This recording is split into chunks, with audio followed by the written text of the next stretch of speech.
I wish I never sleep and seize every single day.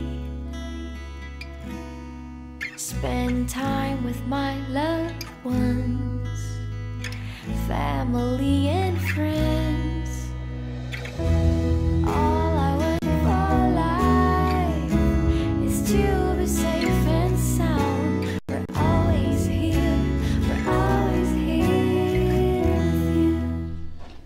Ei você, leitor e leitora do Portal da Holanda, eu sou Humberto Amorim e estou de volta para entrevistar mais uma personalidade aqui do estado do Amazonas para abordar e levar para todos os nossos leitores e leitoras os resultados, as informações importantes sobre a pasta que ele comanda. E hoje o nosso convidado, você já pode vê-lo aqui do meu lado, é um amigo, um colega muito querido, Marcos Rota, que tem recebido missões importantíssimas através das urnas, através do poder executivo, para comandar e levar a cabo em prol de todo o povo do nosso estado.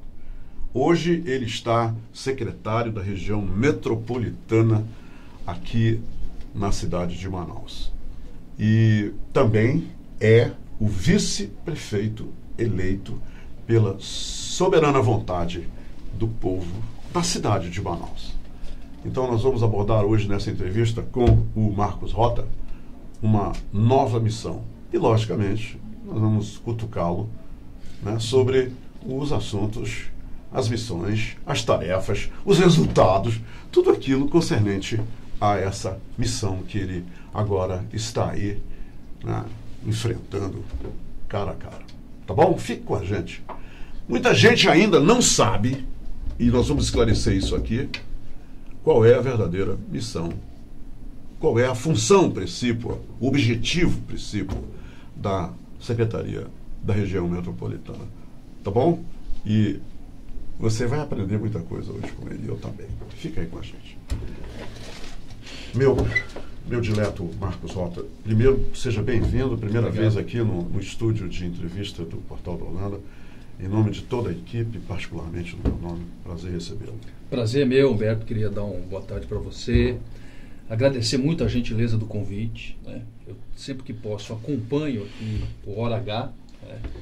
Eu sei que passaram por aqui várias personalidades, o que para mim é motivo de ainda maior satisfação, de maior orgulho, mas acima de tudo de maior responsabilidade. Eu queria lhe cumprimentar. Cheguei em Manaus em 1992 e desde 92 eu acompanho não apenas o seu talento jornalístico, mas o seu talento também artístico, né? Como um grande intérprete de jazz. Então, para mim é motivo de alegria cumprimentar você, cumprimentar a Holanda, cumprimentar todo o pessoal aqui do Portal da Holanda. Estamos aqui a posto e à sua disposição. Vamos então, como eu disse na abertura da nossa bate-papo, da nossa conversa, defina para a gente a região, essa Secretaria da Região Metropolitana. Bom, essa é uma secretaria extremamente importante, porque ela abrange não apenas a cidade de Manaus, mas todos os municípios que compõem a região metropolitana. No meu caso específico, eu recebi um convite por parte do governador amazonino para que eu pudesse, ao lado dos secretários que lá estão e de 30 engenheiros, para que a gente pudesse comandar e gerenciar talvez o maior e mais importante programa de revitalização da malha viária da cidade de Manaus, feito por um governo do estado. Para você ter uma ideia da dimensão do que nós estamos falando, nós estamos finalizando aqui os dados, na próxima quinta-feira, inclusive, nós vamos apresentar isso à cidade de Manaus. A ideia inicial era do governador que nós criássemos 35 frentes de obras na cidade de Manaus e nós vamos entregar o projeto com mais de 200 frentes de obra. Então, é um projeto extremamente grandioso, que foi muito facilitado para a gente por conta do governador amazonino, que nos deu total autonomia, total liberdade para que a gente pudesse aplicar esses recursos onde a gente achava que havia necessidade, né?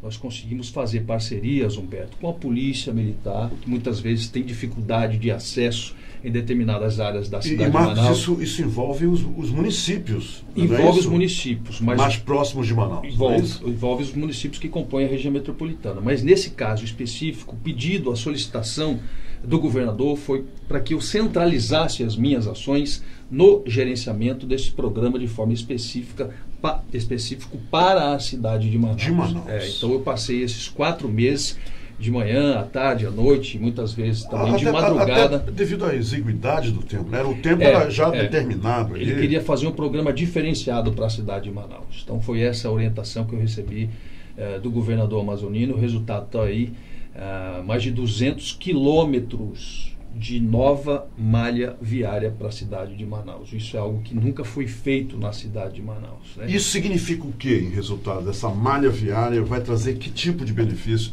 para os moradores de Manaus, para os condutores Olha, e tudo mais? O que a gente fez, Humberto? Eu, o Peixoto e o Elânio somos egressos da Seminf, né? A Secretaria do Município de Infraestrutura. E nós tínhamos, como temos, muito conhecimento a respeito da carência de infraestrutura em vários bairros, em várias localidades da cidade de Manaus. Isso meio que facilitou um pouco o nosso trabalho, porque nós já conhecíamos os problemas e tínhamos já a concepção de que, através das ações do município, nós não íamos conseguir resolver, né? O município, em que pesa o esforço da administração, muitas vezes não tem recursos para chegar a todas essas localidades. E o governo do estado, num ato de sensibilidade do governador, resolveu então investir mais de 150 milhões de reais. Então hoje nós temos aí vias e localidades que historicamente careciam e reclamavam a infraestrutura. Eu cito para você, por exemplo, a Polivalente no Japim, a Estrada da Jonasa, o Buracão na Colônia Antônio Isso Aleixo. estancado há muitos anos. né? Sim. A Rua Andiroba, por exemplo, no Jorge Teixeira, aguardava mais de 20 anos a urbanização, né? Então veja que nós conseguimos atacar muitas feridas da cidade de Manaus, mas nós precisamos ter a grandeza para reconhecer que nós ainda temos muitos problemas na cidade de Manaus. Mas eu, Humberto, eu queria fazer um agradecimento ao governador, não apenas como secretário de Estado da região metropolitana, mas acima de tudo como vice-prefeito e alguém que foi secretário municipal de infraestrutura e sabe que se não fosse esta ação do governo do estado, a situação hoje da cidade de Manaus, ainda mais quando se inicia o período de chuvas, seria uma situação ainda mais grave e ainda mais profunda. Então é preciso reconhecer, e independentemente dessa questão política, né, eu acho que quando um prefeito briga com um governador ou vice-versa, quem perde com isso é a cidade de Manaus, são os moradores da cidade de Manaus. Então nós conseguimos avançar bastante, em parceria com mototaxistas, com os motoristas de ônibus, com a polícia, com os comerciantes, porque muitas vezes uma prioridade de um engenheiro que confeccionou um projeto não é a mesma prioridade para quem mora, por exemplo, na Cidade de Deus. Quem mora lá, quem transita por lá, sabe das suas necessidades, né? Nós fizemos a Nossa Senhora de Fátima, que é uma via extremamente importante, que liga vários bairros no bairro Cidade de Deus, exatamente conversando com as pessoas. Eu acho que o resultado foi satisfatório. As pessoas estão muito alegres e satisfeitas exatamente por conta dessa inserção das pessoas no nosso projeto. Eu acho que quanto mais você envolver a sociedade nessas ações, melhor para a cidade de Manaus, e ganha com isso as pessoas que participam das decisões do futuro da cidade. Eu conversei aqui com o presidente da Amazonas Distribuição, Eletrobras Amazonas Distribuidora, e ele nessa conversa ele mencionou que a questão do aumento da cidade em direção à periferia, principalmente por causa das invasões, é um grande problema no contexto do fornecimento de energia. Para a prefeitura, essas invasões, elas fazem parte de algum plano de contenção, algum projeto que possa impedir que elas continuem? Porque o que a gente sabe, e eu estou falando agora cutucando o vice-prefeito, lógico, o que a gente sabe é que, e corre a boca pequena por aí, que existe uma indústria de invasão em Manaus. Como é que isso está sendo combatido, hein? Eu acho que precisa ser uma parceria entre porque o são governo do mais estado ruas, são mais reclamações, sarjeta, meio fio, é drenagem, asfalto, exato. É água, é iluminação pública, é segurança pública, é saúde pública, é escola, né? Além dessa indústria, e o pessoal exige mesmo, né? Invade e exige. Além dessa indústria da invasão, que é algo histórico e na cidade de Manaus, e que é fato, Existem também aquelas empresas, entre aspas, que loteiam determinadas áreas na cidade de Manaus, comercializam esses lotes e não fazem a urbanização. Não faz a sarjeta, não faz o meio-fio, não faz a drenagem, não coloca água, não coloca asfalto, não coloca iluminação pública. E depois o poder público se vê na obrigação, por conta das cobranças de quem pagou, porque quem pagou não quer saber se vai fazer através do loteamento da empresa ou se vai o serviço público ter que fazer isso. Então, muitas vezes, Humberto, e não são raras essas vezes, a prefeitura ou o governo do estado precisa agir também no sentido de urbanizar essas áreas, né? Vários são os loteamentos na cidade de Manaus que tiveram esta origem, né? Da venda, da comercialização dos lotes e que não acompanhou depois a infraestrutura necessária e acaba sobrando para o poder público. Marcos, a população frequentemente reclama da qualidade do asfalto que é utilizada. Isso em Prisca Zero. O que você nos fala sobre, por exemplo, esse novo sistema que será lançado nessa quinta-feira, será anunciado e tudo mais? Foi levado em consideração a qualidade do asfaltamento das vias? Totalmente. Porque o pessoal diz o seguinte, eles asfaltam dessa forma para o buraco aparecer logo em outubro. Aí em outubro nós vamos consertar esse negócio. Quer dizer, a coincidência está aí. Comenta isso, por favor. Isso é questão do imediatismo que acontecia, né? Por conta dos períodos eleitorais, aquelas soluções imediatas para se resolver o problema logo, para ter esse ganho político e tal. Isso nós não levamos para esta ação, né? Nós passamos ao largo disso.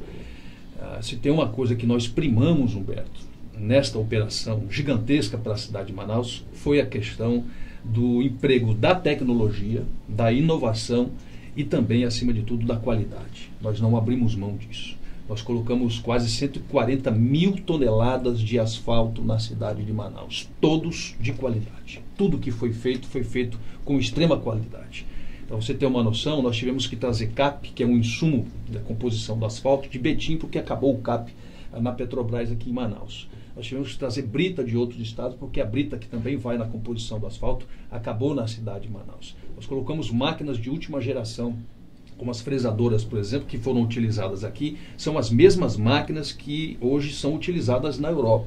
Então nós tivemos essa preocupação de fazer algo diferenciado. Nosso asfalto é de 4,5, 5 centímetros. Então é uma espessura de qualidade. Agora, eu sempre tive e sempre carreguei essa questão da qualidade, desde quando eu era presidente da Comissão de Defesa do Consumidor da Assembleia. Eu sempre defendi a qualidade na prestação, seja do serviço privado, seja do serviço público.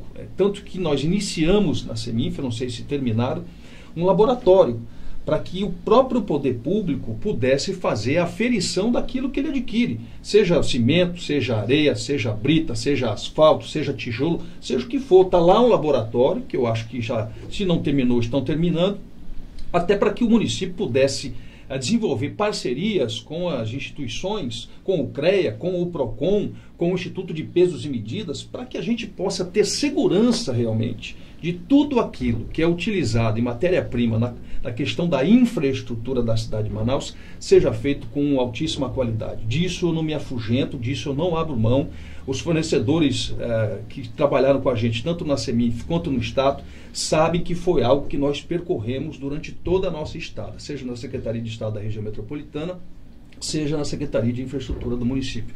Qualidade, o poder público paga caro por conta desses produtos. E é o mínimo que nós temos que fazer, é exatamente exigir que essas obras sejam feitas de qualidade. Secretário, o que os moradores de Iranduba, Manacapuru, Presidente Figueiredo e o Preto da Eva, que são municípios aqui, que fazem parte da região metropolitana, o que essas pessoas, desde a criação da sua secretaria, já se beneficiaram realmente, justamente por causa de iniciativas que partiram desde a criação dessa secretaria? Vejo que muitos municípios da região metropolitana não viam qualquer tipo de ação de infraestrutura há 10, 12, 15 anos.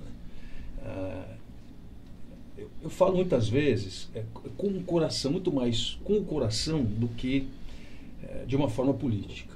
Eu testemunhei muitas declarações de pessoas que primeiro não acreditavam que a obra fosse sair. Muitas vezes, quando a gente discutia algum tipo de ação, por exemplo, no município de Iranduba, a gente reunia com a comunidade para ouvir a comunidade, mas muitas pessoas, e eu acho que até com um certo grau... Calejadas pelas falsas promessas. Verdade.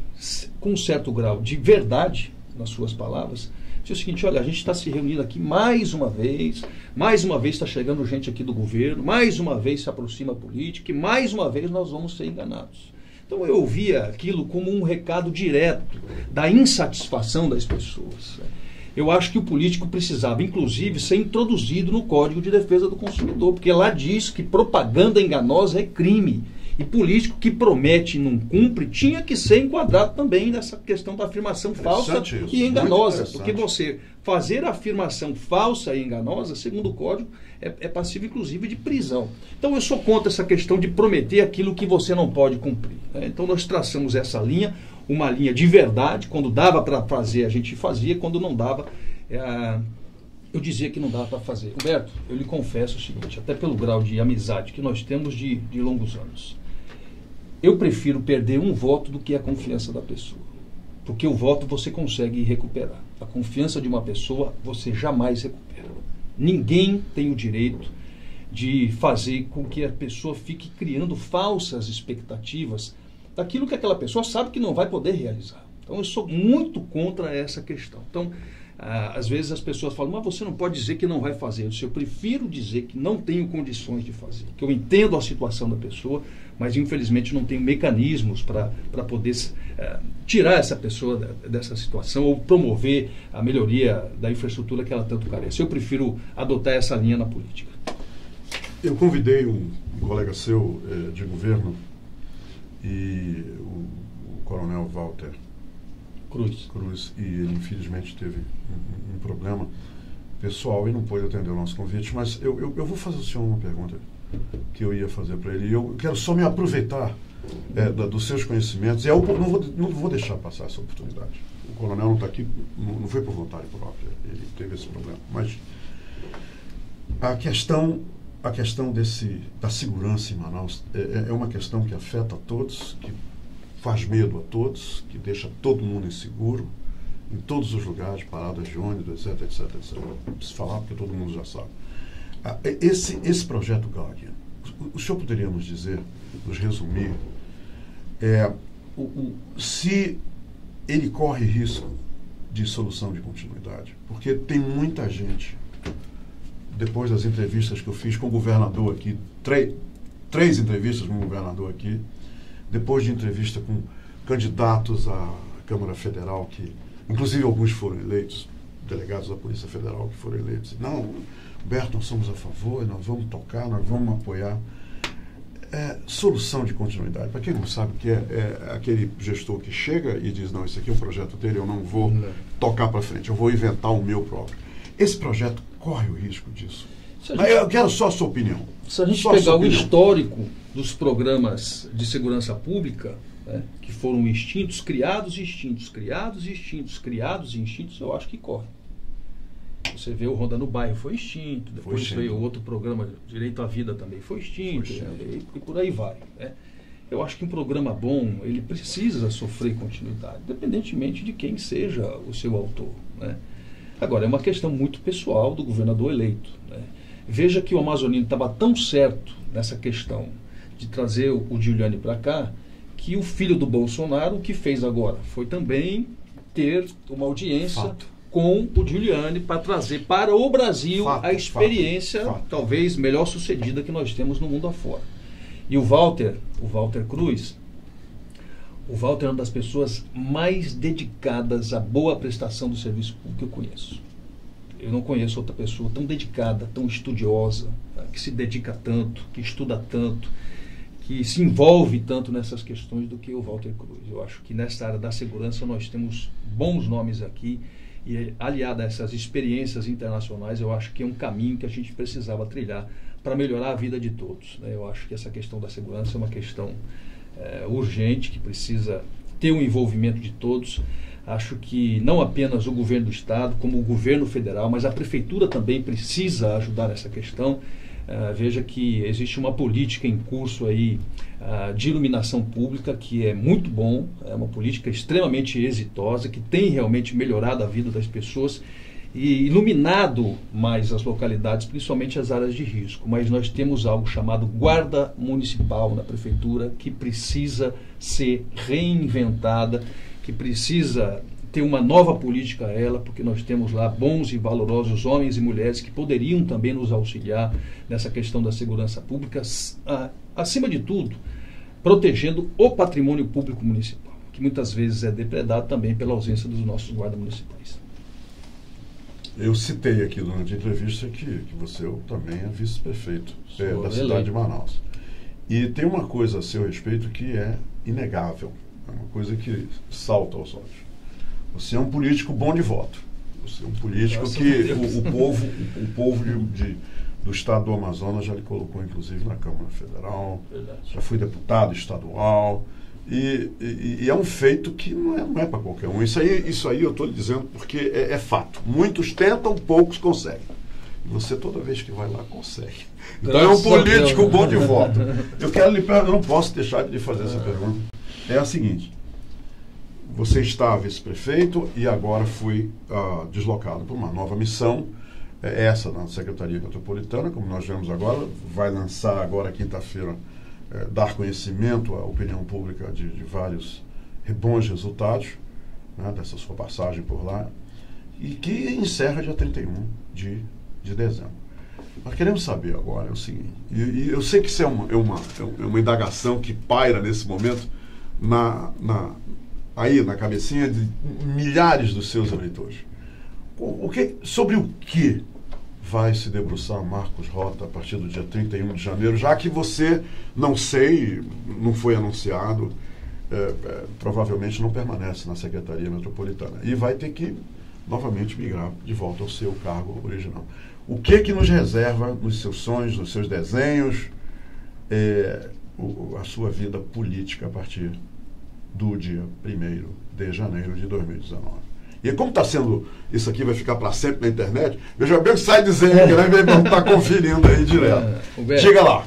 Eu fui, graças a Deus e ao povo da cidade de Manaus, de forma específica, deputado estadual durante 16 anos, 4 mandatos. A minha primeira eleição tive pouco mais de 12 mil votos, e a minha última eleição para deputado estadual eu tive mais de 47 mil votos. Então veja que eu sempre vim numa crescente. Jane Clay, ele é bom de voto mesmo, né? A Jane Clay está aqui assistindo a entrevista. E para deputado federal, tive quase 120 mil votos, né? E eu acho que eu devo isso quase que exclusivamente à cidade de Manaus. E a forma, Humberto, que eu escolhi para retribuir esse carinho, essa confiança, essa atenção da cidade de Manaus é trabalhar pela cidade de Manaus. Mas não apenas trabalhar. Trabalhar de manhã, à tarde, à noite, de madrugada, com respeito e, acima de tudo, com muita responsabilidade. Eu sou um grande devedor da cidade de Manaus. À cidade de Manaus, toda a minha eterna gratidão. Porque Manaus não é apenas a responsável por eu ter tido êxito nas minhas eleições. Manaus é a grande responsável por me conceder os meus 2 maiores tesouros que eu tenho, que são os meus filhos, o Tiago e o Matheus. Bacana. Um tem 21 anos, outro tem 19 anos. Um está fazendo direito, outro está fazendo administração pública. E para mim o maior legado que eu tenho na minha vida são os meus filhos. E quem me deu isso, quem me deu tudo isso, quem me consagrou a tudo isso foi a cidade de Manaus. Então eu vou continuar lutando com todas as minhas forças, com todas as minhas energias para retribuir a cidade de Manaus. E eu tenho um sonho que eu acalento para o ano de 2020, que é poder servir a cidade de Manaus numa outra esfera, né? Vamos continuar trabalhando com essa disposição, com esse respeito e com esta responsabilidade. Se for da vontade de Deus e do povo manauara, não tenha dúvida que nós estaremos apostos, preparados, com experiência e, acima de tudo, com consciência de tudo aquilo que nós podemos realizar pelo povo manauara e pela cidade de Manaus. Leitores e leitoras, eleitores e eleitoras, leiam nas entrelinhas do que ele acaba de dizer, numa outra esfera, tá? Isso aí fica para vocês. Eu já li, eu quero ver vocês.